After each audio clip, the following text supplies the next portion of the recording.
This edition represents a complete revision of Walking the Cape and Islands, first published in 2006 and researched from 2001 to 2005.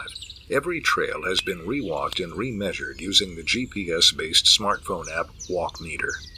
New routes have been added, a few deleted, and some reconfigured, all in the interest of providing a rich and rewarding outdoor experience.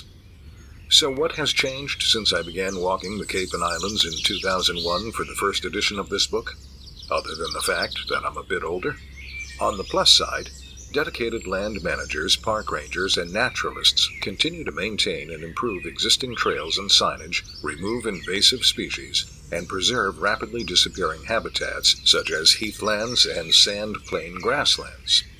A special shout-out then to Cape Cod National Seashore, Nickerson State Park, Mass Audubon's Wellfleet Bay Wildlife Sanctuary, and the crews on Martha's Vineyard and Nantucket, aka the Islands, who continue to care for our precious open spaces. Town conservation departments with support from local land trusts and foundations have steadily been buying and maintaining significant parcels of remaining open space.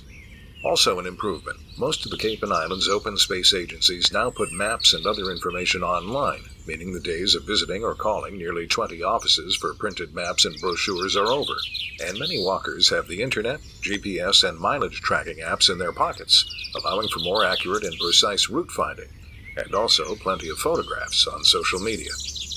On the downside, a number of Cape and Islands plant and animal species are in trouble because of continued habitat loss and conflicts with human use, and proposed changes to the Endangered Species Act would make it more difficult to protect those that are federally listed as threatened or endangered.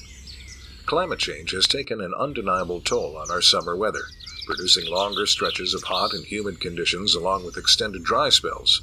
In the summer of 2018, according to Weather.com, the average high temperature in July was 2 degrees higher than the historical average. August was 4 degrees hotter. But my love for this part of the world, which I first visited in 1951, has only increased. Having wandered from New York to Oregon and San Francisco, then to South Carolina, my heart and home remain in Wellfleet, near the wrist of what Thoreau called the bared and bended arm of Massachusetts. Tramping along pine-shaded dirt roads and single-track trails lined with stands of sweet pepper brush for the book's first edition gave me the opportunity to broaden my understanding of and appreciation for the Cape and Islands' wild places. Revisiting all of them and adding some new ones for this edition has been a joy. What southern New England lacks in dramatic scenery is more than made up for by the variety of habitats encountered here. Pine oak forests, shrublands, salt marshes, sand dunes, and sea cliffs have subtle charms and change with the seasons. The Atlantic Ocean, Cape Cod Bay, Vineyard, and Nantucket Sounds, tidal creeks, and freshwater kettle ponds provide a watery backdrop to many of the walks in this book.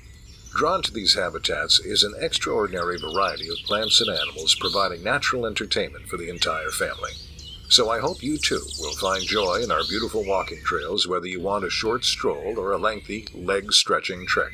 Going solo or with family and friends, take time to breathe the salt air, feel the carpet of pine needles underfoot, and watch the fabled Cape Light paint the landscape with myriad delicate hues.